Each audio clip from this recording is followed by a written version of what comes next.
Hi, young friends. It is in fact ever amazing how things are formed, how life came into existence.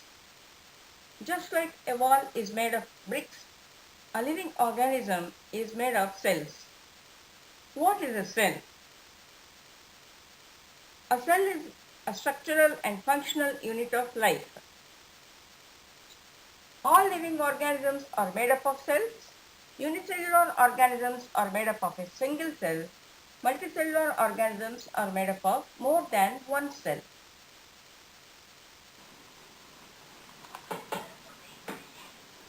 Anthony van Leeuwenhoek discovered cell. An organism may be made up of a single cell when it is called a unicellular organism, while an organism made up of more than one cell is called a multicellular organism.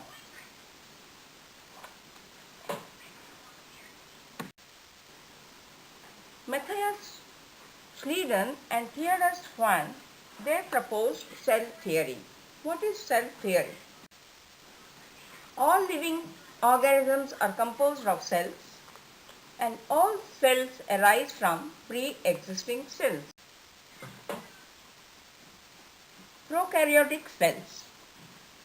These are the primitive type of cells. Why are they called prokaryotic cells? Why are they primitive? They are called primitive because the nucleus, that is the DNA material, is naked. That means the DNA material is not enveloped by the nuclear membrane. There is no distinct nucleus in prokaryotic cells.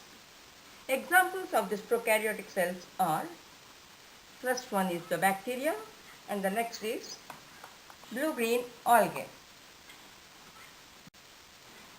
Next comes the PPLO. What is PPLO? Pleuropneumonia-like organisms, and the fourth one is Mycoplasma. These are the examples of primitive type of cells with naked nucleus, and these are called prokaryotic cells. Next comes eukaryotic cells. What are eukaryotic cells? Eukaryotic cells are highly evolved type of cells. Why are they called highly evolved? They are highly evolved in the sense that the chromatin reticulum, which comprises the nucleus, which is the genetic material, it is enveloped by the nuclear membrane. That means eukaryotic cells have distinct nucleus. And the main matrix of the cell is composed of cytoplasm, and nuclear membrane is connected to the outer cell membrane by a skeletal structure, that is the endoplasmic reticulum. This endoplasmic reticulum is of two types. When it bears the ribosomes on it, it is called rough endoplasmic reticulum, and when there are no ribosomes on the endoplasmic reticulum, it is called smooth endoplasmic reticulum. What is the function of ribosomes? Ribosomes carry out protein synthesis.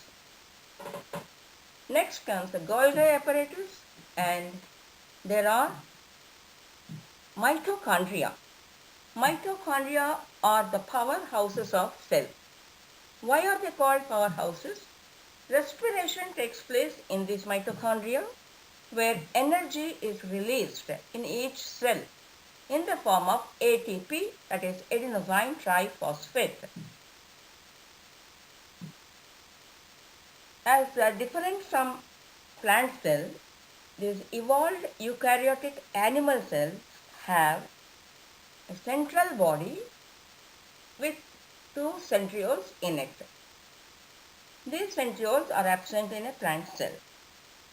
The centrioles initiate the cell division when they form like astral bodies, and they form the spindle and they carry out the cell division. So centrosomes with central body with centrosomes plays an important role during cell division. In a plant cell, if you see, cell membrane is enveloped by a cell wall.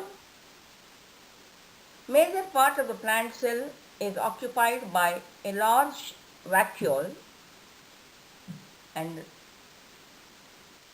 there is no central body and there are no centrioles in a plant cell. As in an animal cell, plant cells also possess the mitochondria, which carry out respiration with the release of energy. In addition, and unlike in an animal cell, plant cells have chloroplasts or plastids. Chloroplasts are the sites where food is synthesized in a plant cell by photosynthesis. They carry the green pigment, that is the chlorophyll.